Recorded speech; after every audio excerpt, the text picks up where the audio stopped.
We will go on to the next session. It's a session on networks. It's a session on the importance of networks. Can international networks promote cultural diversity and intercultural dialogue on a local level?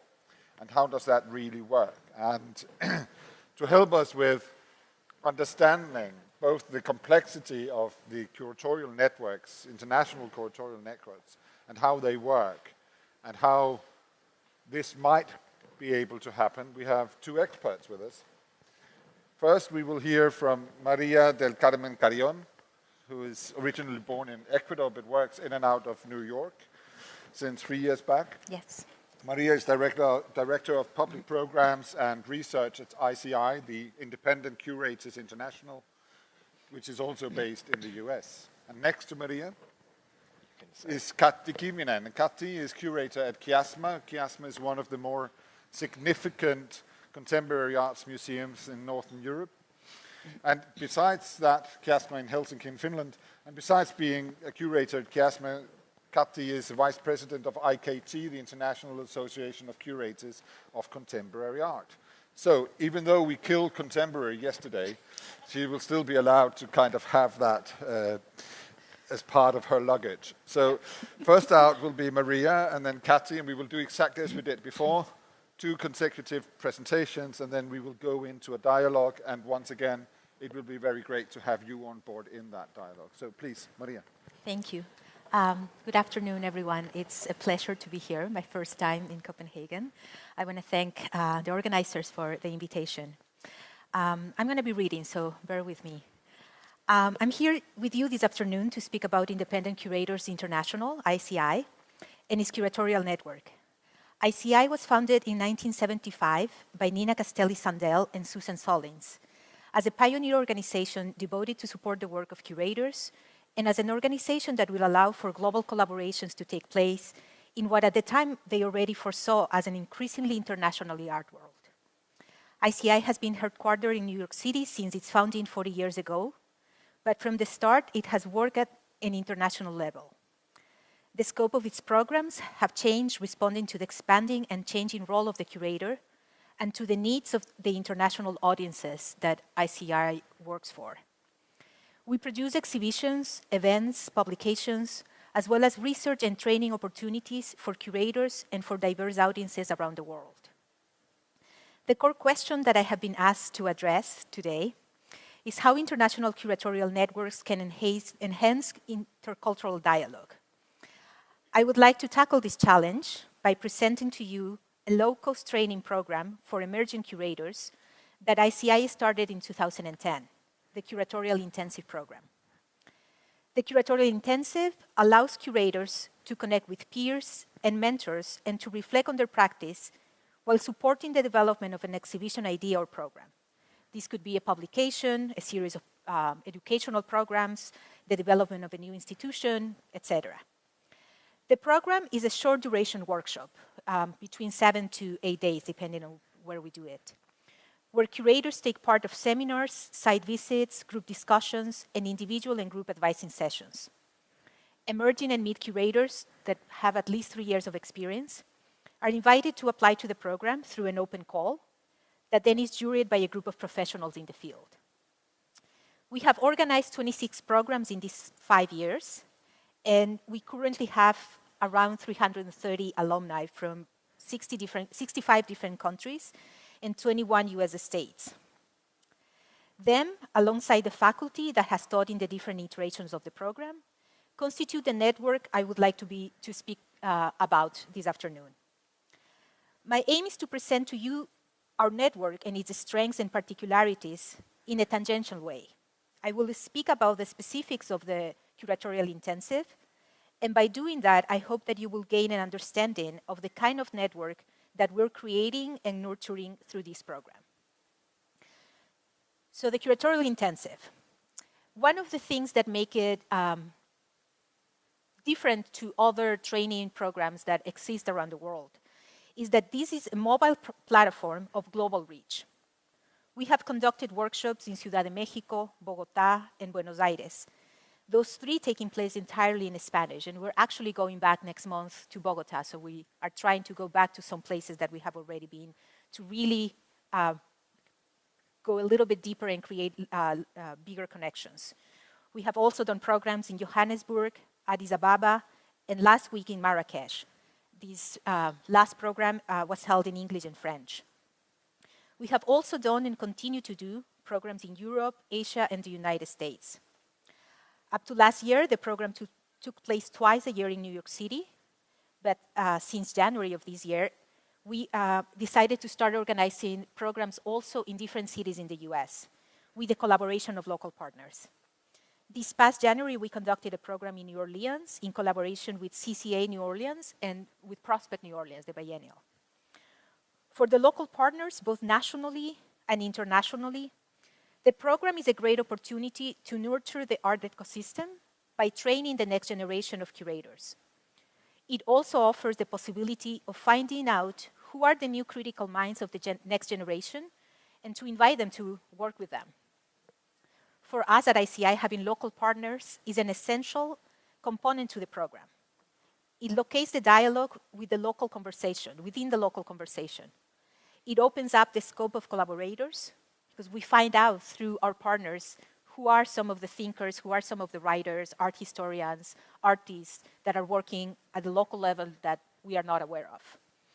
So this is our opportunity to really learn from their expertise and to share forms of practices. So it's always a challenge, it's always exciting, and having a collaborator that is local kind of keeps us on our feet. We do a lot of thinking in New York among ourselves, but the moment we expand that conversation to our collaborators is always a great opportunity to rethink certain elements of the program. I would like to note that many of the places that we go to don't have an academic program for curatorial training. So the intensive is groundbreaking in many regions, in the sense that it provides curators that can afford to travel or to enroll in an academic program a possibility to engage on a curatorial discourse with mentors and peers. Its itinerant aspect allows to multiply the sites where the engagement and discussion of curatorial discourse takes place, beyond places that might have more solvent infrastructures and academic programs.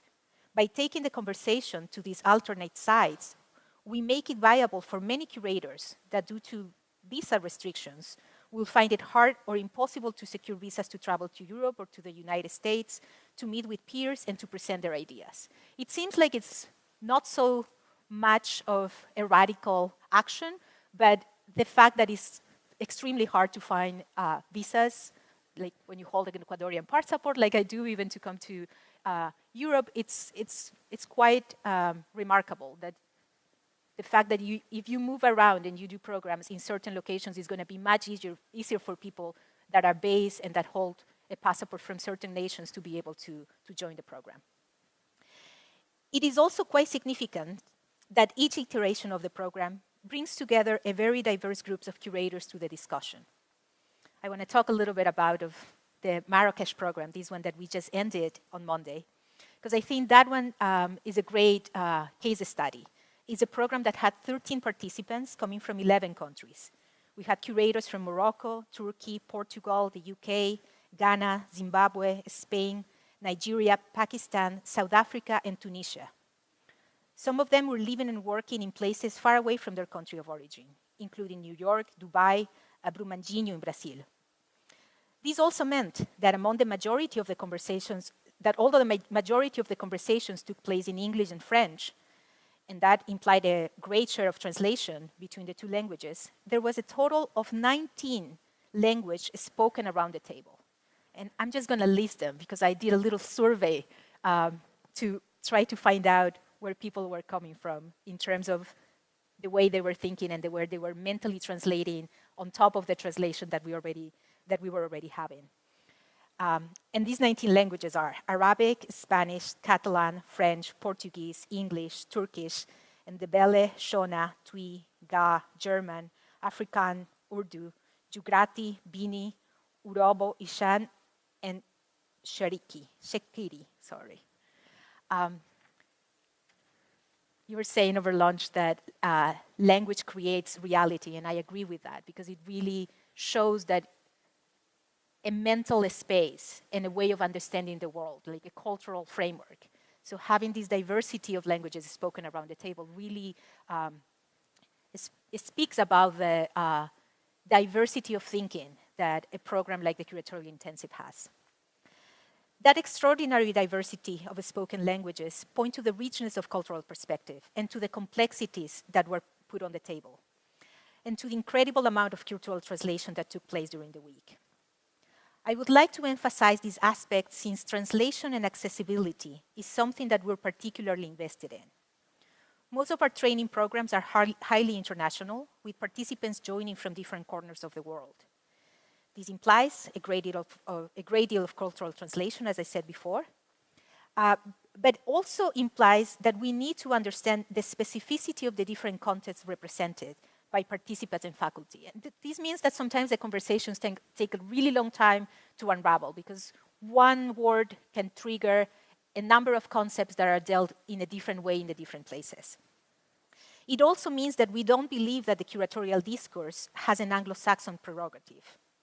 We have been very careful in choosing the language we run our programs when we go to a non-English-speaking country.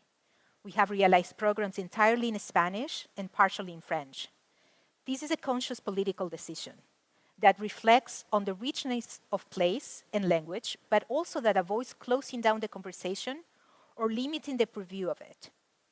To accomplish realizing the program in another language besides English also means that we have and that we will be translating texts about curatorial discourse. At the moment only exists in English. We are currently on the final editing stage of a reader with curatorial texts that haven't been translated to Spanish and that we produced for the first intensive that we did in Spanish in Buenos Aires 3 years ago. And we're looking forward to translating a number of texts into Arabic. This is a program conceived for professional curators, which, again, it can change depending on the context, that are interested in sharing their experience with curators that have different levels of expertise, who are invited to the program to present their past projects and methodologies, while also serving as a sounding board to the participants' ideas. It is a program that is built on generosity and that emphasizes horizontal learning and sharing.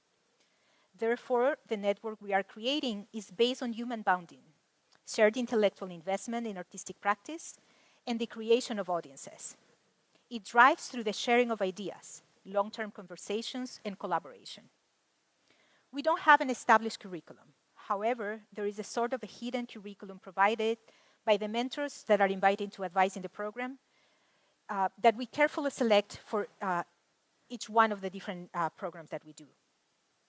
With each of the mentors that are artists, curators, writers, it comes a diverse cultural landscape. We aim not to offer a singular vision of the curatorial, but a multiplicity of voices and approaches that speak to the diversity of the field. Another important element to this hidden curriculum is that we allow the different sides to inform our approaches and reflections. This comes from a desire to address the local and to learn from the specificity that cities and regions can provide. By default, this keeps us on track to avoid a parachuting effect or a club med that doesn't matter where we move, we have exactly the same discussion. We don't want to have a prepackaged program that lands and unfolds exactly the same without resonating with the local specificity and without allowing the diverse voices to raise their concerns and share their expertise. So I'm going to try to wrap it up, sharing with you why is it that we do this program and why are we so passionate about building this network. Many of the curators that take part of the program, whether they are coming from a new burgeoning art center like Bogota or from a mid-sized city in the Midwest of the USA, have mentioned in multiple occasions that they experience a sense of isolation in the development of their work. It might be that they are working for an institution where they feel the discussion about curatorial practice have little resonance or feedback, or because they are working independently, sometimes in places where there is little or no critical discourse. There is a strong desire to connect with fellow curators, to build a community, even if it's a temporary one, to understand the relevance of the work they are doing locally, by sharing and contrasting with the work produced by colleagues elsewhere, even to share frustrations, but also to dream together. We provide the opportunity for curators based in multiple locations to connect and exchange ideas, and to carve time in their busy production schedule to reflect on their practice and on the developments of the field. The topics of the discussions change for each program. They are shaped in part by the presentations the mentors bring, many times as case studies, but also by the questions the participants present to the group. In some occasions, we propose a topic-based intensive that connects to the site and allows us to better choose the speakers we invite and informs the curators that apply and get selected. For instance, we did a program a couple of years ago in Northern Ireland, in Londonderry, about curating in places of conflict.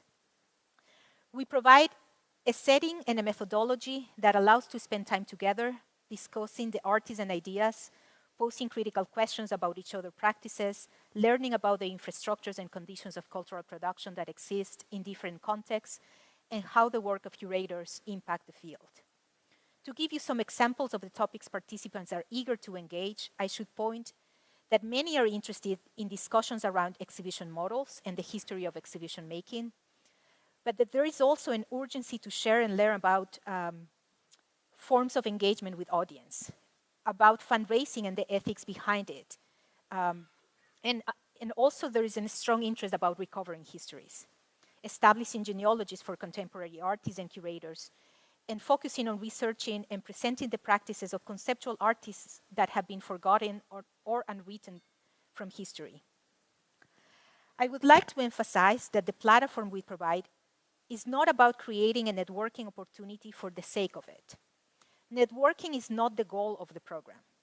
It is not just about meeting people, but also about the possibility of establishing connections through shared interest that might develop into long-term collaborations. It is about providing a setting for the exchange of ideas, and hopefully for that exchange, a community will be formed that will serve as a support system, a place to get feedback, bounce ideas against, and avoid the sense of curators working on isolation. The Curatorial Intensive is the incubator for a growing international network, and we spend a lot of time thinking of ways to better help it grow, for better ways to support and create channels of communications. We have done this by offering funding via research fellowships, but lately also, we have been very happy to see that smaller networks of people that are part of the ICI network are starting to be established. For instance, there is a group of about 12 young curators in Brazil of ages ranging between 29 and 35 that have taken part of the program in different cities and that now are meeting periodically out of their own need and desire. They have mentioned they were missing the support and level of dialogue that they had during the intensive and have organized themselves to have these periodical meetings. We are now in dialogue with them to see how ICI can support their efforts and respond to their needs. But we're happy to see that they are taking the lead in creating this regional network. So it's interesting to see this kind of shift of now having not a bottom down, but like really the network taking care of itself and like breaking into regional sections. The diversity of the ICI network signals that a number of the issues respond to the local specificity of the context where the curators operate. Engaging in critical dialogue with a group of curators from around the globe allows each of them to encounter the issues that are relevant to them at the local level, but also across national lines. Issues such as the impact of liberal economies, the ecological and social crash produced by the extraction of natural resources, civil liberties and civil rights, migration and displacement, inequality, labor, gentrification, land ownership, just to name a few. This highly international network is indeed the sum of a number of individual perspectives, rooted in the local, a conglomeration of micropolitical practices that have a national and regional impact, but at the same time, they have a desire to be global. I'm going to leave it there. Thank you. Thank you, Maria. I'll give the word directly to you. Yeah, thank you. So thank you, Rikke, and all the organizations for the invitation to come to speak and present the activities of IKT, the International Association for Curators of Contemporary Art, in this Congress in Copenhagen. And thank you for my fellow colleague María for presenting ICI, well, almost the same age, the organizations, but slightly different base on how we organize our activities, but I see a lot of similarities, at least in the wishes, not necessarily in the ways how we do it, but in kind of like what are the main aims that we want to reach with our work, with our members, and with your participants of the intensive courses. I'm a curator based in Helsinki, here in Northern Europe, kind of like a popular, when thinking of the population of the country, almost the same size as Denmark, at 5.5 million. So we are talking about a very small community of people and a very small, also contemporary art, let's say, audience, but also a scene. So kind of like coming from this perspective, for me, network like IKT offers a really big input also in my own work as a curator in a museum, which operates both with Finnish but also with international art. What I would like to do today is just shortly present the association to you, and then also to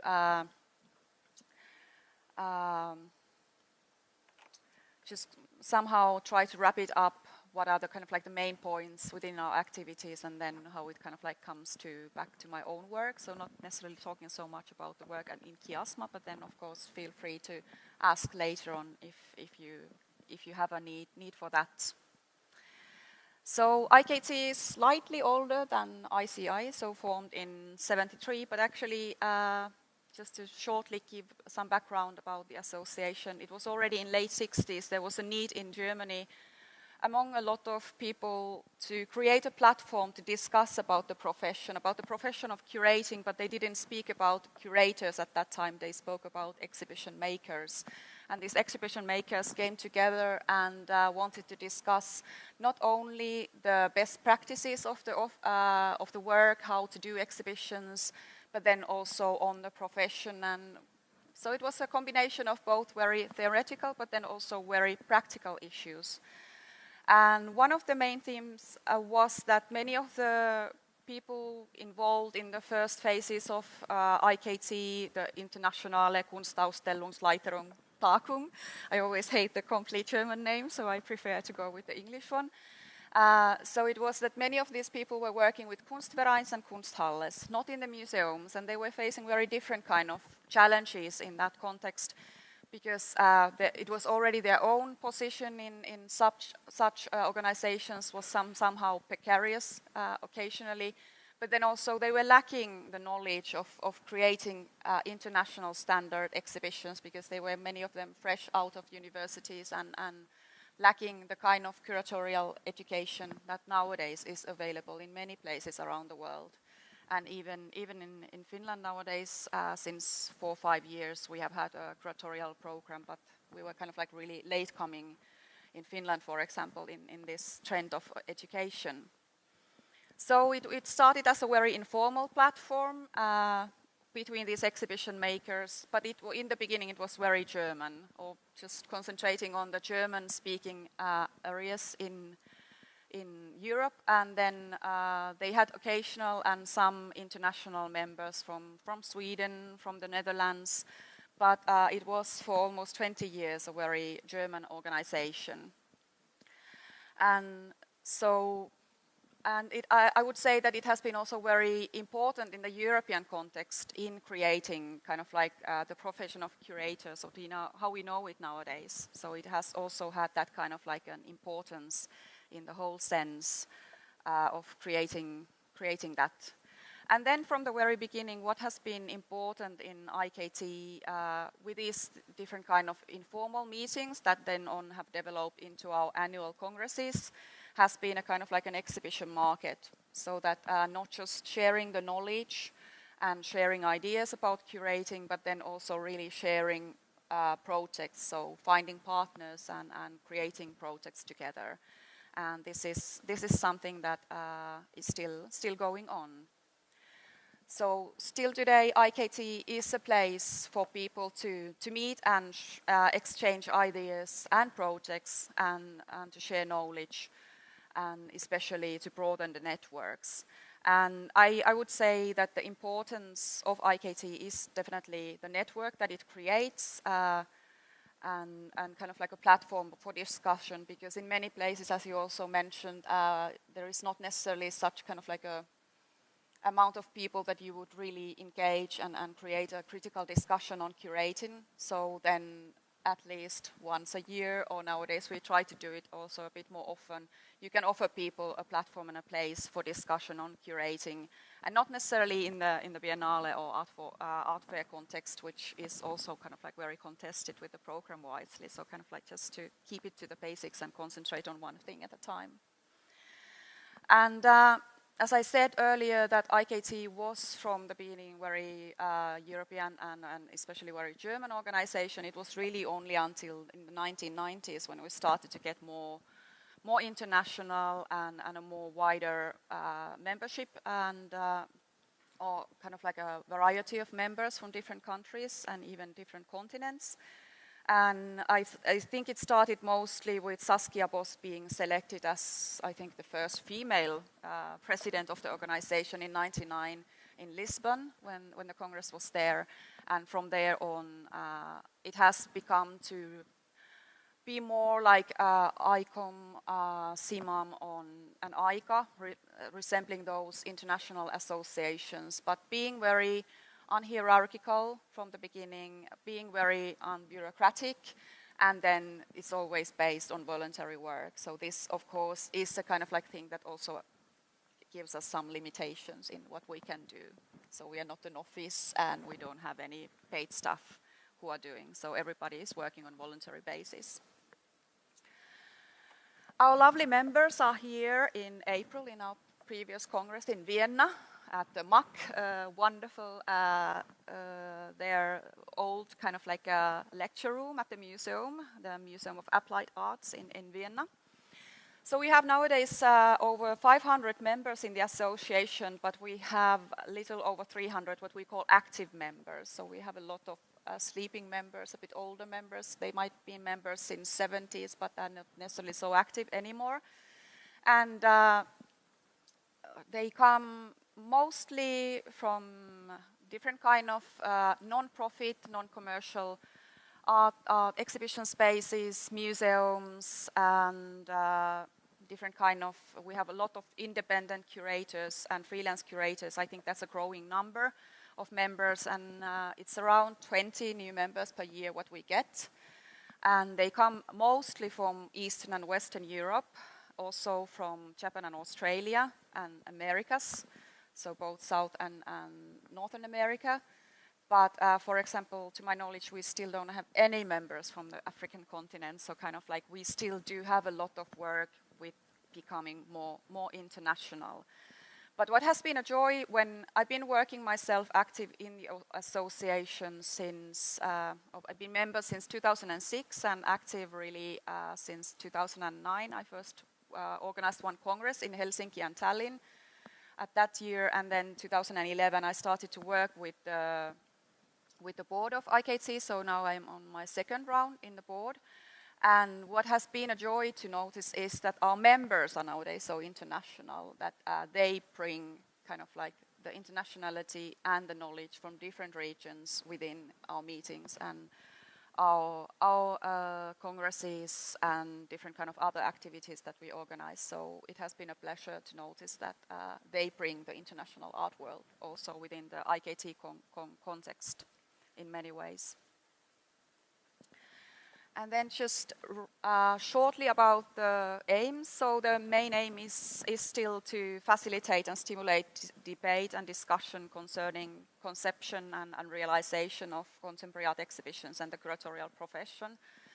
So it's very much still working with both how to develop the profession. Occasionally we are also asked to act as some sort of a lobbyist towards different issues relation to the precarious situation of independent curators, regarding the rights of the curators, for example, towards what they create in their work, be that either text material or concepts. So what are their rights when you're proposing or kind of like addressing a museum with a proposal. And then also issues related to, for example, the ethics of your own work. So kind of like how to deal with the curatorial ethics in relation to working with artists and in relation to working with different kind of institutions. So it's very practical issues, but then also towards kind of like how we perceive our profession in this day. And then, for example, when we organize our own events, we usually try to organize them kind of like outside of any bigger exhibitions and something in order to be really sure that we can dive into in-depth discussions and not to be bothered with other issues. But so practical and more theoretical discussion on curating. And so the main function, as we just have a office with president and a secretary, so we're really not able to support with loads of work. So our main functions are to create the network, to offer certain platforms for discussions per year, and so kind of like we're pretty much limited to those options as being a voluntary association. But what is the main objective is the annual conference that we've been doing since 70s, and it has been traveling mostly in Europe in different places, also slightly overseas, and this is still the main thing that we do. And the idea in a yearly Congress is always to not just to have we always have a certain topic for a symposia that we deal with, be that either theoretical or more practical. But then it's also that we really want to together get to know the scene where we are visiting, a city or an area, and from different levels. So not just visiting main institutions, but it's also visiting non-profit spaces, doing a lot of studio visits. We are usually kind of like 100, 140 people, so it's not that necessarily easy to kind of like handle how you do it, but we have always a support from the local members in a place where we take the Congress, and we always come up with really nice solutions of taking smaller groups of people and being able to delve into the different levels of the scene in one specific city. And in the congresses, we've been dealing in a symposia with very kind of like practical issues. So this year in Vienna, my board colleague Katalin Timar from Budapest put up a program on financing in crisis, which was partially in relation to her own situation in Hungary, where most of the institutions are currently sort of taken over by the right-wing government, and they don't really have a liberty to do what kind of like more alternative programs. So now it's interestingly that it's the commercial gallery side which is more supporting a lot of alternative things happening in Budapest. So it was a mixture of artists, researchers and curators speaking about financing in crisis.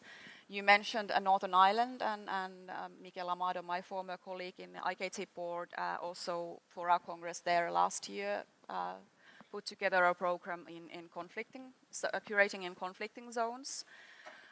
We've been talking about, in past years, about the values in curating. We've been talking about the mediation in contemporary art and how it's in relation to curating, and also about the politics of belonging, because then when the Europe opened with the EU and when the Eastern European countries became part of the EU, they haven't always shared the same feeling of belonging to the whole EU family that we, for example, in the Western part have felt. So kind of like it's often the topics for congresses come from our members, and they have certain topics and issues that they want to discuss. And we've been also asked a lot to do something else during the year than just the Congress. And then a couple of years ago, we came up with an idea to create labs. And this is something that IKT Labs is a completely kind of like an open idea for our members to come up with a proposal of a topic that they want to deal with. So for example, here in Copenhagen a couple of years ago, there was a lab organized by local IKT members on the kind of like what is the situation of the Kunsthalles nowadays in Europe. We have had a lab in Paris, also organized by our members, discussing on curating African art. We had a lab in Rennes, and also kind of like an one-day event in Mexico City. So kind of like it's our members come with their expertise and with their international connections and topics as well. And nowadays we also host a couple of times a year informal gatherings when we meet together with the board. So then we also try to meet our local members in certain cities. So it's very kind of like grassroots thing, and then it always comes up in the Congress every year. And I'll just very shortly, lastly, introduce. So nowadays, our presidency is in Germany, in Osnabrück, since last year, 2014, in the spring, when the General Assembly of our organization. So it's the members who always choose who is the next president and who is the board. So it's very democratic. We do the decisions in a democratic way. And now it's Julia Draganovic in Osnabrück who is running the organization for the next 3 years. And we do it so that we change it usually every 3 years in order to keep it international. So the office always travels with the new president from place to another. So we've been in Vaduz, we've been in Luxembourg, and in Paris, and now in Osnabrück, of all the places in the world. And for my own work, just to quickly, as I referred in the beginning, kind of like when working in a very small context and in a very small art scene, even in a country where you have a very small language group of your own, so kind of like not being even completely Scandinavian, but rather part of the Nordic countries, but not Scandinavian. It's super important for the work to have such an international network and be able to link with people there. And it's for practical issues, it's for creating projects together, but then it's also kind of like the intellectual mindset where you can engage into discussion at least once a year for 4 days in depth. Thank you.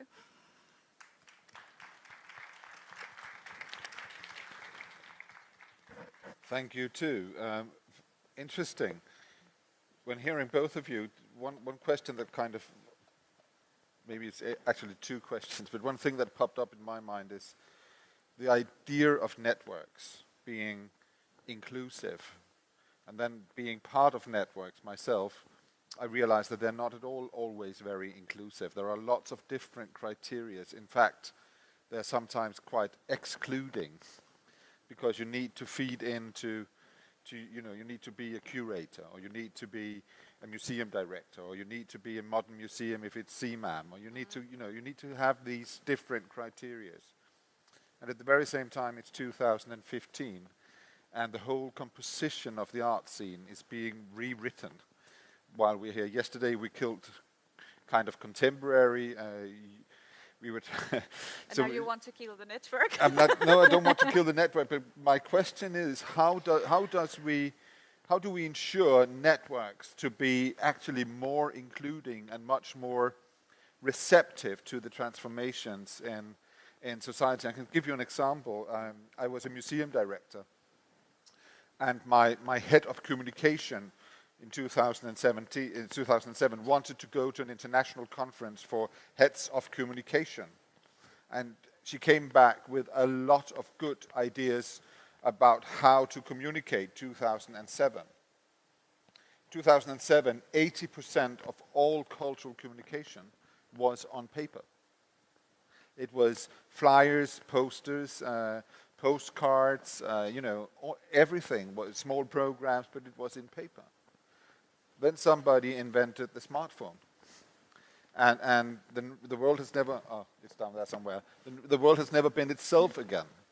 Today, 80% of all cultural communication takes place via smartphones. And it's not push anymore, it's pull. And it's not me to decide, it's them to decide. And it's co-creative, it's participatory. So how do you guys, running networks with the intention of being inclusive, adapt into the transformations of reality? How do you make sure that your networks are actually very inclusive and are, contemporary in the sense that they reflect what is going on in our societies. Maria. Well, I think I'm reading your question in two different ways. One, like really trying to think about being really inclusive and thinking about the audiences and thinking about the people that might be wondering, well, what is a curator?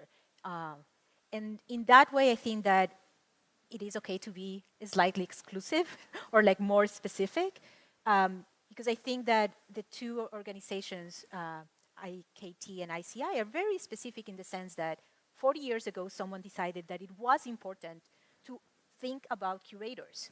I mean, like, the institutions itself are already thinking about the audiences. Curators are thinking about the artists and following their practices.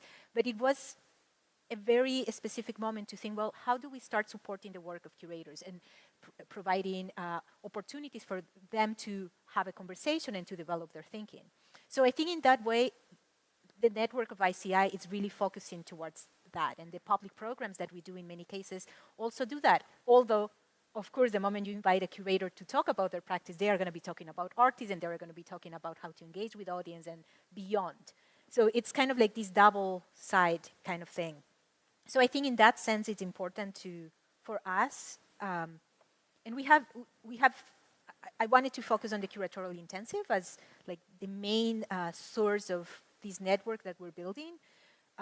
But we have different platforms to communicate with people. One of the platforms that lives on our website, that it's called the Curators Network, a little bit redundant, can actually be joined by other people as well. They can pay a fee, and curators, so it's actually bigger. We have the 300 alumni plus 200 people from different parts of the world that are part of the network. And in that digital platform, we post curatorial opportunities, job opportunities, residencies. We have a space where people can have a dialogue, so like an online forum. We share materials that we're reading or things that we're discussing in the closed door setting. So it is kind of a way of becoming a little bit more open, but again, open for curators. And I think that there's always this triggering effect of the conversations that happen that then permeate to the larger community through the works of the members of the network. So I don't know if that responds what you were trying to get at. From a personal perspective, at least, I think that networks to a large degree can be incredibly exclusive, but for good reasons, which is that providing a hub for people to think through questions collectively, but all of those constituent partners having a kind of vested interest in the subject matter or having a vested interest in the future of curating, be it curating or another kind of network, a network for communication experts, for example. And they exist within every industry, networks of some sort. And actually, even without inscribing the idea of a network, this in itself is a network that we're operating in right now. There are certain members, there are certain parties here, and there are exclusions, inevitably.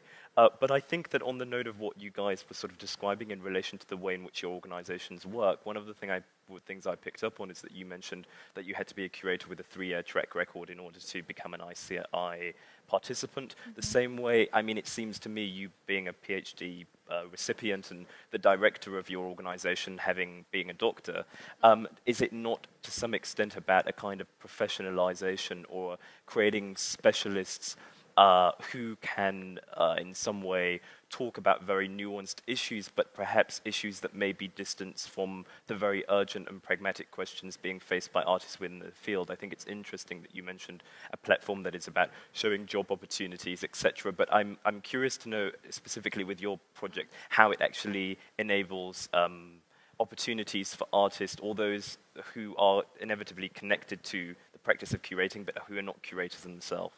Yeah. Well, artists as curators has been one issue that we often discuss. Well, our membership procedure is such that you need to have 2 recommenders from these 300 plus active members to recommend you to become an IKT member, and then it's just a kind of like a very kind of like a letter of motivation to show. So it's not very complicated, I would say, and then it's also that, for example, we within the board and also our active members, they're doing a lot of kind of like spreading information, and when they meet an interesting curator and think that might kind of like bring a more value within the association, so they often propose and you should apply, and that's not too complicated. But what is an issue that we are constantly more and more discussing within the congresses, within the board meetings, is related to artists as curators, and then to the commercial side, because it's getting so blurred. So this is kind of like coming the more challenging, and I would say even more the challenging, the commercial side, how it's mingling through curators, curating, for example, private collections, and then occasionally curating for galleries. So this gray area between the commercial and non-profit is, I would say, more challenging for us when kind of like trying to pinpoint where kind of like the limits of the membership go, or who can be the member. But then what I think certain kind of exclusiveness is kind of like needed, and as you said also kind of like that when you want to keep the discussion in a certain kind of like level and focus on a certain discussion. But we do have some members who have had kind of like the background is more in artistic practice, but then who have really kind of like slipped into the curating and are doing more that. But there are sometimes kind of like slight difficulties how to kind of like pinpoint there, which is the actual practice. And I'm just curious also to know finally, with the relationship between the role of the curator being one that's inevitably becoming more precarious and difficult to locate, especially when it comes to the role of the freelance or the independent curator. Why do you think it is that networks like yours are expanding at the rate that they are, and that you're doing international programs, and that you yourself are seeing an expansion within your membership, when people know full well that it's a job, a profession that often doesn't offer much reward? Well, I think, for example, in our case, it's for many members, they want to use the network in their work, especially if they are freelancers. But then, of course, it's sometimes that they really need it as a support, kind of like it's an association that can support their work when thinking of kind of like the values of curatorial work, of thinking of kind of like the how different factors in the field recognize your work as a curator. So they also kind of like are searching for this background, and the association can give for them kind of like recognition and making the work as you do.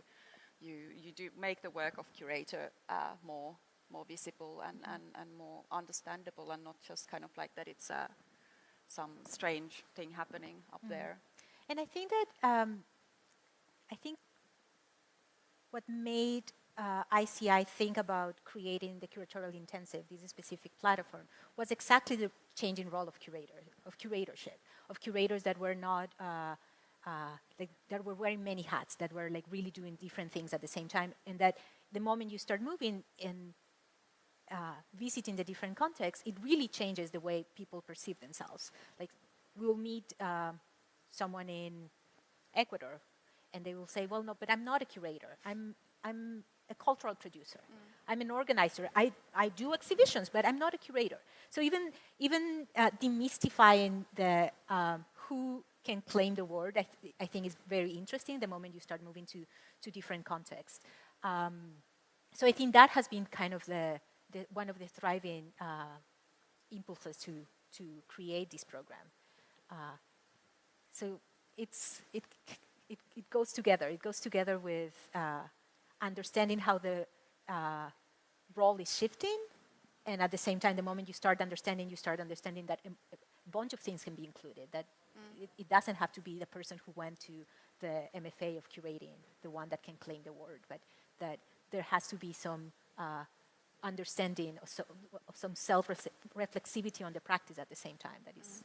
So I think that balance is something I find interesting. It has to do both with the changes in the global community, in the global society, but I think it also has to changes in how the perception of the word has actually been changed within the framework of Western tradition. Paul Goodwin touched on that yesterday and used the Tate example of including the former educational officers in the group of curators, so that curating became much more than just dealing with the artworks themselves isolated in a specific context. It was also about how they were disseminated, communicated, dialogued about. So, But also, I don't know if that is happening in the context here, but in the U.S. now, everything is curating. Yeah. Organizing the retailer window is curating. Editors are no editors anymore. There are curators of pages. It has become. So I think it's interesting. If before it was really a matter of like, you will say I'm a curator and people will say what?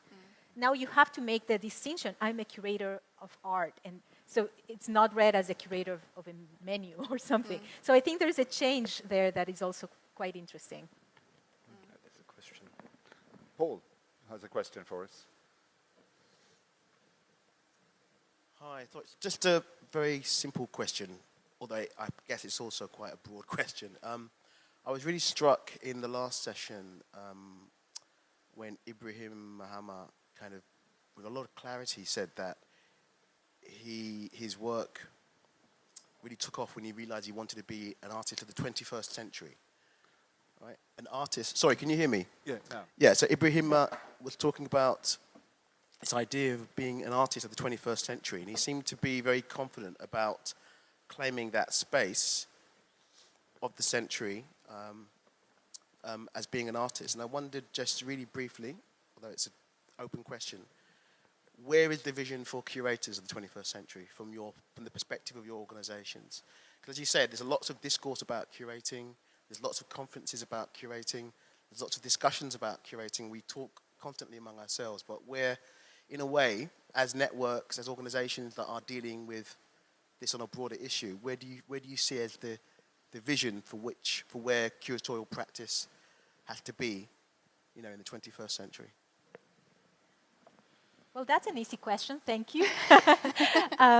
No, it's really interesting and challenging, I think. And I think there is no one way to respond to that, because I think that the context really informs the way people are thinking about curatorial practice. And although there is a shared interest, if I want to generalize in terms of working closely with an audience and working closely with the community, I think there's an interest also in understanding the history of exhibition making and of really bringing light to moments in art history that probably are invisible and recovering those figures. I don't know if I can say what is the common ground. I mean, it's also, there's a number of curators that, especially in places where there is very little infrastructure, that they see their role as curators to create infrastructure. And that can be creating a space to have residency for artists or find resources so they can give money to artists to do production. So I think the roles are multiple, and I think that probably that multiplicity is the sign of the moment, instead of having just one single vision of what the curator was that maybe existed 100 years ago. Now I think that multiplicity is probably the sign of the time. I'm not sure either if I have kind of like any clear answer on where it's going, but at least in my own practice, one thing that I try to do when thinking of where this should be going, my profession as well, and for me curating is very much being in collaboration with the artist. So of course, for example, for me it is very much to look what young artists are doing and trying to respond to that, which is not that easy when working in a bigger institution, which is kind of like not as big as Tate, but kind of like in a Finnish scale, it's like Tate. So that's always a challenge, but at least to be open to that and try to somehow bring it also in the institution and try and kind of like nurture it in a way that the institution doesn't kill it, kind of like the big setup. But then what is sometimes frustrating is that what you see outside in non-profit spaces, in artisan spaces, and kind of like you become interested in something, and then you want to bring it into institution, and then the artist himself is kind of like just fascinated with the white cube situation, and then kind of like somehow goes to the traditional. And that is sometimes frustrating for a curator, because then this sort of an aura of an institution is sometimes kind of like that. It's difficult even when you try to help them to somehow challenge it. But I think one important, at least for me, is to follow what young artists are doing and where they want to take contemporary art, or if not contemporary, but where they want to take art. We have one last question, Mary. Hi, my name is Marius and I'm a visual artist. Obviously, as curators, your job is to work directly with artists, but I think that given your positions and you know, these networks that you have created for curators, you are uniquely situated to create very strong collaborative situations. And then this kind of echoes what Niels and Osei were asking. Do you have any tools, or are you working on any tools that will not necessarily include active members into the association that are not curators themselves, but rather facilitating a way to bring your networks of curators and networks of artists or exhibition spaces or other networks that are amalgamated in the same way that yours are, and create opportunities of collaboration in that way. For example, for me as an artist, if I wanted to engage one of your associations with a project, and I felt that perhaps curators that worked in different ways or in different locations or within different networks might be able to present it in different ways, are there tools in place for someone like myself to do that? Well, I'm not sure if I completely got your question, but for example, within our organization, we have also many members in IKT who are working with artist residencies. So they are not necessarily curating that many shows per year or even every year, but they are kind of like developing their curatorial practice within residency programs, either their own or working for a residency program. And I think that is definitely one interesting point, because then, for example, for my own work, I think the production side of the curatorial work is very important. So it's not just the conceptual side, but it's very much also hands-on working with the artist and working with the production of a new work and kind of like very practical help in the actual work. But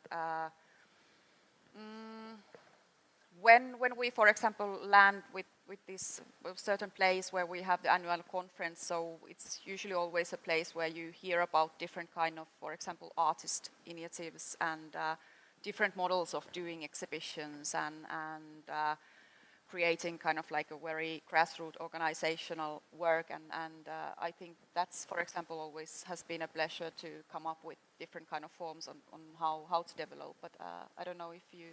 Well, I think with ICI what is interesting is I just presented this one specific platform that creates on its own a certain kind of network. And the word makes it sound like it's more cohesive when it's actually just like more these contact of different interests of people. It's not really, doesn't have really a membership package that comes to it and explains why you're part of it or not. So I like this idea of this thing being more open-ended than it might sound right now. But that's just one side of the things that ICI do. We also do exhibitions, and we work with curators, and we produce exhibitions also internally, where we work with a number of artists who are also part of this larger network. So that's also a way where it becomes more open for people like you, that you're saying that you're an artist. We also try to invite at least one artist to speak in the intensives every time. So I was mentioning to someone, we had Shudha Sengupta from Rax Media Collective that presented in the intensive in Marrakesh, both as an artist but also as a curator. And many of the people that are part of our curatorial intensive alumni wear the two hats. They are artists and they are also curators, and they fluctuate between one and the other. So I don't know. I really don't know how to respond to your question. I think is a really good one and challenging one. But I just wanted to mention that in this larger cloud, to not call it a network, that ICI has, there's a number of artists that are part of it and are an active part of it. I will let that be the conclusive words. And by doing that, I'll say thank you to Maria and thank you to Kati. Thank you to you.